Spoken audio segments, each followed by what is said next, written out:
James, while John had a better effect on the teacher. How many of you understood this? If you want to put this many hads in a sentence, just like a native English speaker, then watch this video until the end and I will show you how to do it.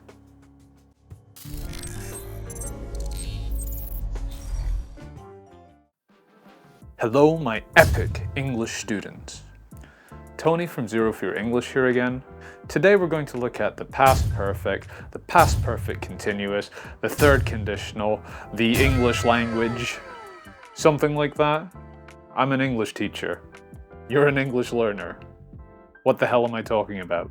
This is what we need to do if we want to unlock the secret of the sentence from the start of the video. And as always, before we start, hit that like button so this video might reach other English learners. Share this with your friends, subscribe to the channel to help me become the ultimate English teaching channel, and let's get into it. So sometimes I've had students who use the past perfect instead of the simple past. Sometimes it's okay, but at other times it sounds like you're hiding the rest of the sentence from me.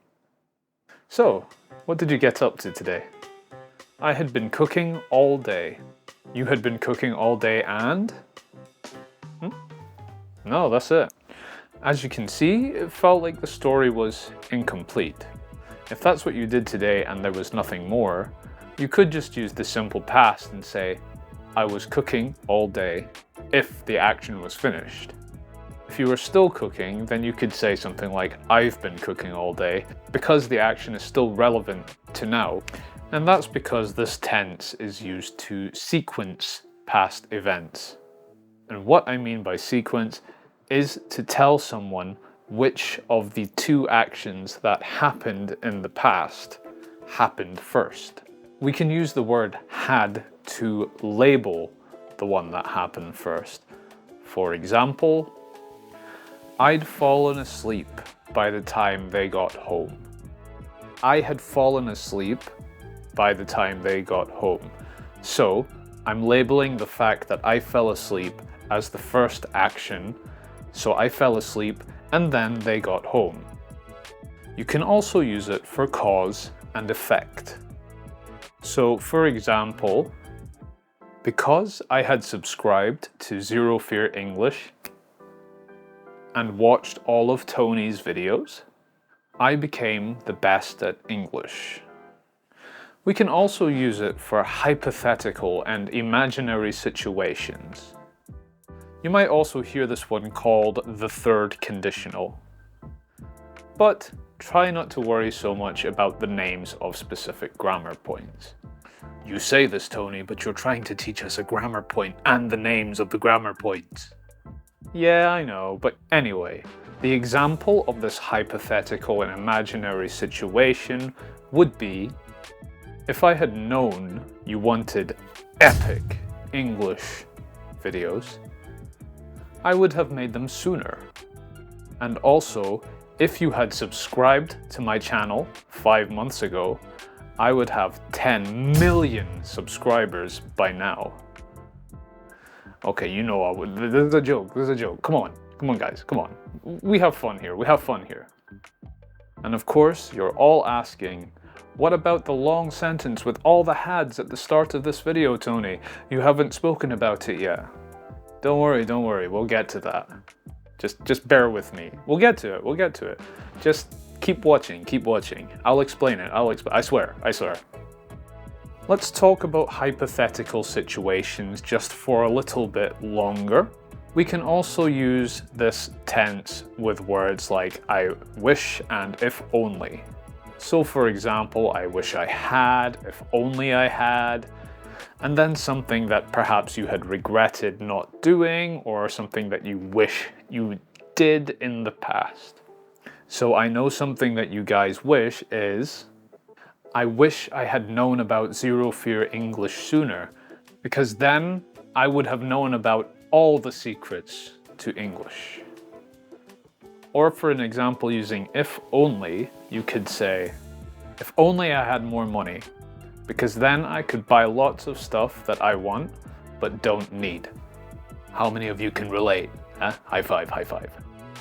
Okay, very cool, right? And yes, of course, my regret is if I had started YouTube earlier, I would have had a bigger audience by now. Let me know in the comments something that you wish you had started earlier. Okay, now it's time to look at that sentence from the start of the video. James, while John had had a greater effect on the teacher. What, it's not clear after everything we learned in this video? Well, I'm joking. That's because this sentence is really stupid. I specifically looked for something that was very hard to understand. And if I showed this sentence to any other native speaker, they would think, what the hell is this? But since you stayed till the end, I will help you understand what this means. Basically, there are two guys, James and John, who are students at a school. And they both write a sentence about a man who was ill in the past. He had a cold in the past. So John writes, the man had a cold. Very nicely written in the simple past. James writes, the man had a cold. This one is very nicely written in the past perfect, what we had learned earlier.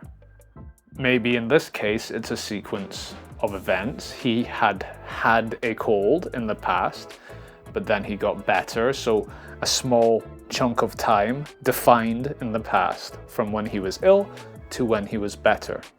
If we compare that to the man had a cold, this is very general information. We don't know when this happened, we don't know the result, we just know this was an event in the past that is completed. So basically in this story, the teacher marks James as correct because the answer the teacher was looking for was the man had a cold. In this story, this is the correct answer. And so James's answer was the man had a cold. Or you can say that James had as the answer. And John had as the answer. And using a clever way of constructing the sentence to put all the hads next to each other, we get James, while John had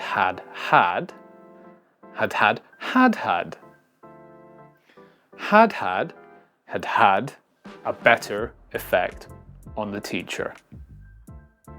And there you go. Now you can say had 1,000,000 times in a single sentence, just like every single native English speaker you ever meet in your life.